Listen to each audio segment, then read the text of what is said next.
I'm Caroline Isaiah, and it is story time. So we're going to start with Mark 5:24 down through 34. So Jesus went with him, and a great multitude followed him and thronged him. Now a certain woman had a flow of blood for 12 years. Some translations say flow of blood, some says blood issue, some says hemorrhage,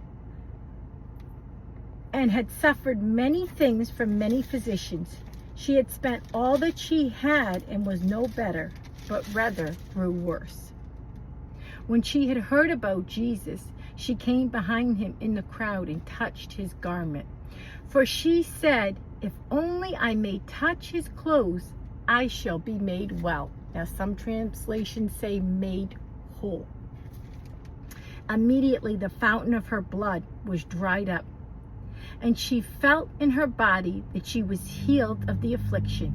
And Jesus, immediately knowing in himself that power had gone out of him, turned around in the crowd and said, "Who touched my clothes?"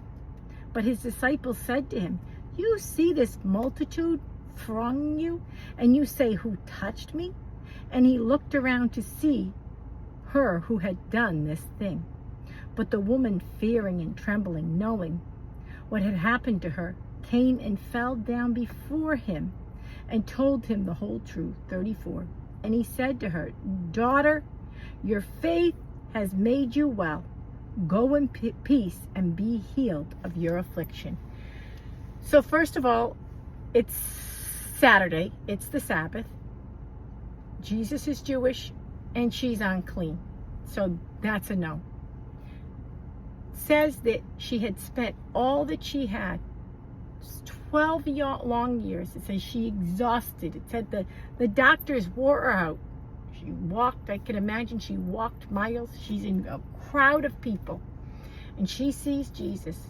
And she says, "If I can just touch the hem of Jesus's garment, I know I'm going to be healed. I know I'm going to be made whole." So we know she wasn't whole.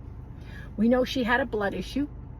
And we know that if she's bleeding to death, if she's bleeding that much, she's dying. This is going on for 12 years. And it says the word hemorrhage means violently bleeding or burst forth. And she was desperate. She was at her weakest moment. And she had that gift of faith. And that's what it takes to be healed. Delivered, set free. You know, beyond a shadow of a doubt, that you can be made whole. So we know she wasn't whole before that.